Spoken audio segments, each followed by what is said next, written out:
Live from their home studios, please welcome the hosts of DevCentral Connects, John Wagnon and Boo Lamb.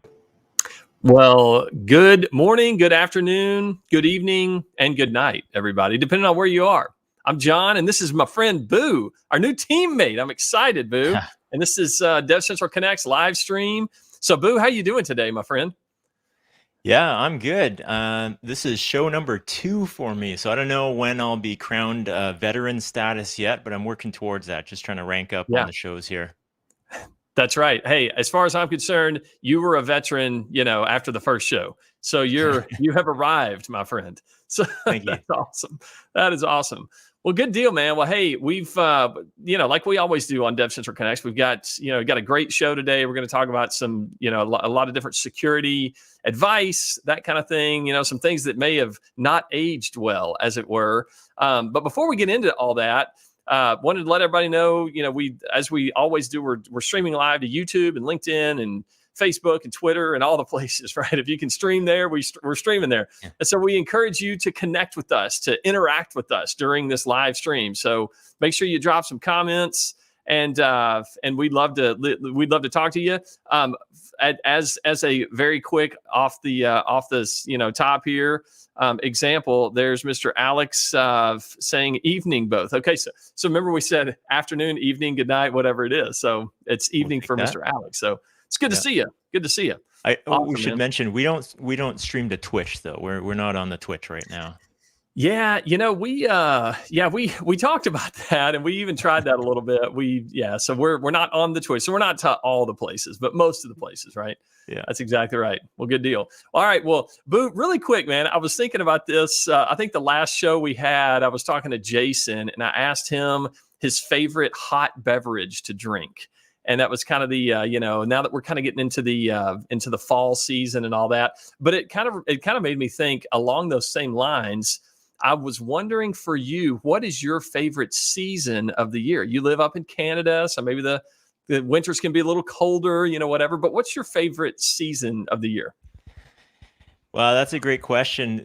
Folks who might follow me on some of the other stuff that I do know that I ski in the winter, or I snowboard and my kids ski. And then in the summer, we discovered mountain biking due to the pandemic, as a lot of people have, and they picked up other sports.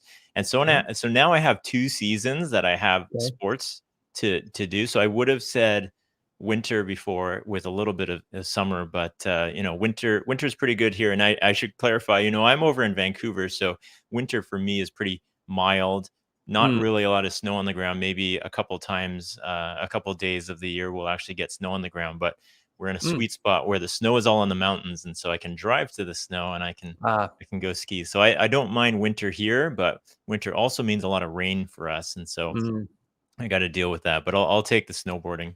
How about you? Yeah, that's beautiful. No, I tell you, I don't really get to do a lot of the snow sports where I live. I live in Arkansas, so it doesn't really get crazy cold here. But I do get out to Colorado, a fair amount, and do some snow skiing and snowboarding and snowmobiling, which is amazing.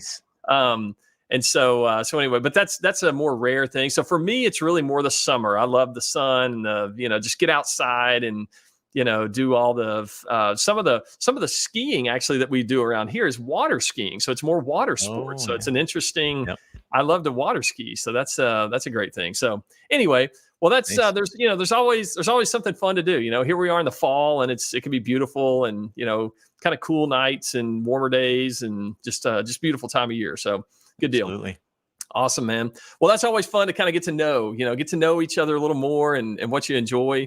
But hey, I wanted to get into today's show. We've got an awesome guest, and we've got some great topics to talk about. Like I said before, the heart of today is like good advice, good cybersecurity advice gone bad, or advice that maybe didn't age so well. Back in the day, you may have heard, hey, you need to do a certain thing or don't do a certain thing. And then now you fast forward, 15, 20 years, whatever it is. And then all of a sudden it's like, well, no, that's not good advice anymore. So what are some of those things? So we've got cybersecurity expert Joseph Steinberg with us today to talk about all that. So Boo, what do you think? Maybe it's time to bring him on. Absolutely. Let's do it, man. All right. Well, here we go. Mr. Joseph Steinberg, welcome to DevCentral Connects. It's great to have you here with us today. It's great to be here. Thank you for having me. And my favorite season is spring. Spring. Nice. I tell you what, man. Yeah, we got them all covered. And Joseph, you live in the New York City area, so I can just imagine like Central Park and all the flowers blooming and all that. Is that a nice thing for you? That's exactly the point. Although I do like October and now November when the Yankees do a little bit better than they did this year, but we won't discuss that today. Yeah. Well, I tell you, man, not every team makes it, right? So it's but it is baseball season, October and all the cool weather, and here comes the World Series and all that. Good deal, man. Well, that's awesome. Well, Joseph, you've been maybe for those that don't know you, give us a little background on who you are and how long you've been in the cybersecurity business, and then we wanted to talk about the like I said, leading up, this whole cybersecurity advice gone bad kind of a thing. But maybe tell us a little bit about your journey, if you don't mind.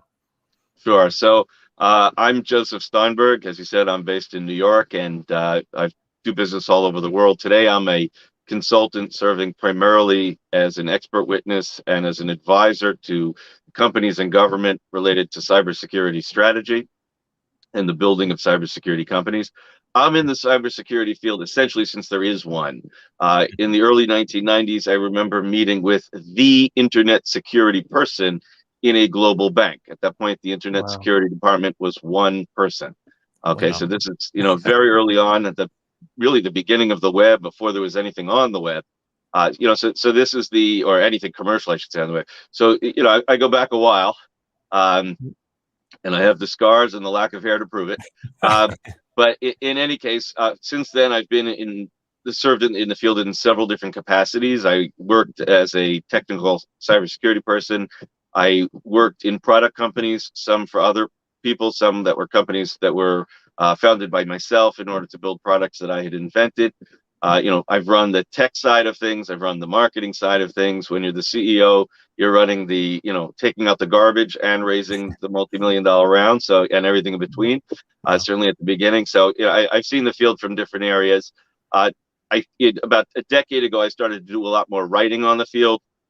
I was a columnist at Forbes for a while, Inc. for a while, and then took my column independent a few years ago.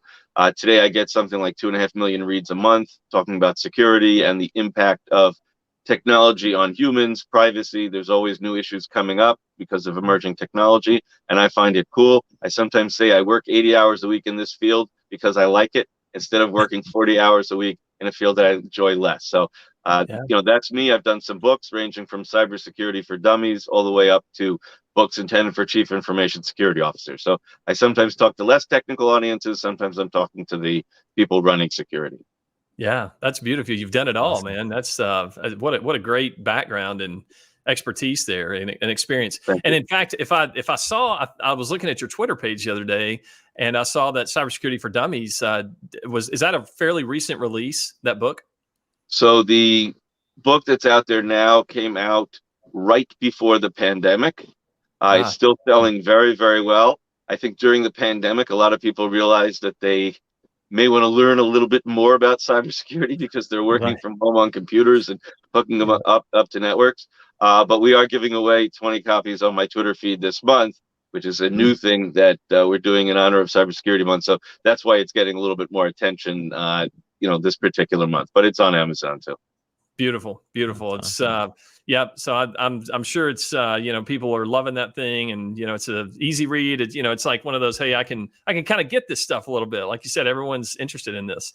So I love that the catch is that some people are buying it after a little bit too late, like buying a home alarm after they've been robbed. So some people are buying it. They may be happy to read it, but they're not in good moods when they buy it. So my recommendation always is learn proactively, because it's a lot more comfortable to be proactive about cybersecurity than to have to deal with it after a problem. Yeah, absolutely. Boo, you're going to say something? Yeah, actually, I was just going to mention that I love that you'd been in there since the beginning. And so can you recall any specific booms where cybersecurity just kind of took off exponentially compared to the year previous? I mean, there were many incidents that we would have thought would have caused the whole world to wake up to the need for better cybersecurity, but somehow we humans prefer convenience no matter what. And convenience and cost seem to dominate, certainly in the consumer world, over cyber at any time. You know, you go, it's going to be holiday season soon. You're going to find all sorts of cheap devices with poor security selling far better than their equivalents that are more expensive but made with better security. That's just the world we live in. So maybe that's one of the things that we have learned over that period of time. Obviously, governments and businesses are a little bit different, but in the end, they're also trying to make a bottom line or to appease taxpayers and spending large amounts on security, which is something that hopefully you don't actually see the value of, right? Because if you do it correctly, you may not even know that you've fended off problems. You know, that is not always as apparent as, hey, I used the tax money to build a park, come vote for me. So, you know, these are the issues that come up. There have been obviously major hacks. There have been major data leaks. They're in the news all the time. I was actually hopeful that the ones this past summer, where you had, you know, a gas pipeline hack that caused gas shortages in some parts of the country, and a meat plant having a problem that caused meat shortages in some parts of the country, would have woken people up to the fact that this isn't about data being stolen. Cybersecurity is about everything in your life now. It can have all sorts of implications, but the reality is we haven't seen a dramatic change. Maybe it's going to be slow, or maybe it's just, you know, people just go back to the way they were. Yeah. I think that's just, a lot of that's just sort of human behavior. You get stuck in the rut of, you know, this is my life. I get up, I go to work, I come home, I, you know, just try to live each day. But you're right. I mean, there are things that should wake us up, you know, but, you know, maybe they don't. Maybe I think it will be more of a gradual type, you know, shift. Maybe we're in the midst of that and all that. So anyway, well, hey, so one of the things we wanted to talk about today is, or kind of the thing a little bit, is this idea of the good cybersecurity advice gone bad. And one of the areas that we talked about, Joseph, is the area of passwords. So, you know, back in the day, people would say, hey, use a really strong password, you know, 8+ characters with special characters and blah, blah, blah. And, you know, change it every 30 days or whatever. I'd love to get your thoughts on the password phenomenon, if you will, and how that's changed over the years. So passwords are the de facto standard for authenticating human beings today. And there have been millions of, you know, articles and talks and people saying things or writing things about why that shouldn't be the case. It doesn't change the fact that passwords are the standard way that people authenticate to computers. And despite all the talk about it changing, they're not going away anytime soon. There may be some transition over time, but every time people say passwords are going away, they stick around. Yeah. And they've been around for you know, millennia, for centuries. The issue has been that, you know, the idea that we in the field used to say, let's say 20 years ago, you know, make a really long, strong, complicated password. It's true. And theoretically, that is a very good idea.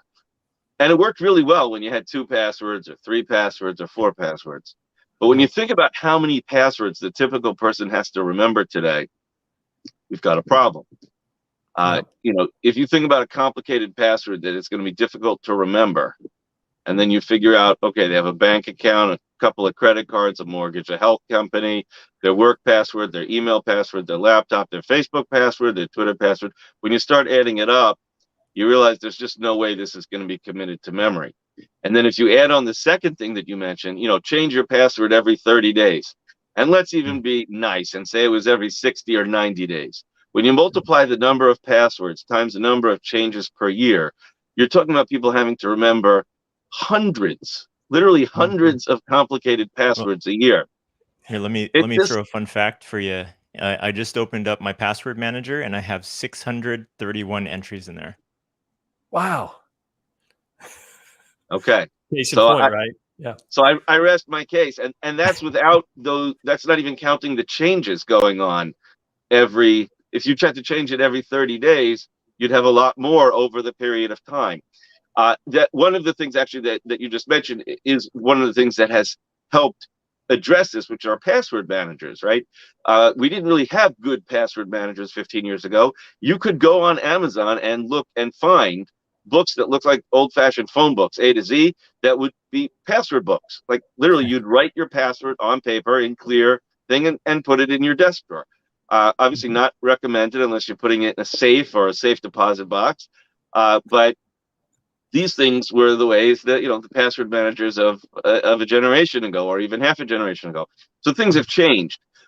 But at the same time that we have password managers, some of the password managers themselves have been attacked. Obviously, criminals have a strong incentive to go after the golden goose, right? A password manager is going to have lots of passwords in it. So if you're using a web-based or a cloud-based password manager, that's a big target. Now, obviously, the providers are, they have security teams, but at the same time, there's a lot of eggs in that basket, and criminals know that. So my personal recommendation for people is actually multifold.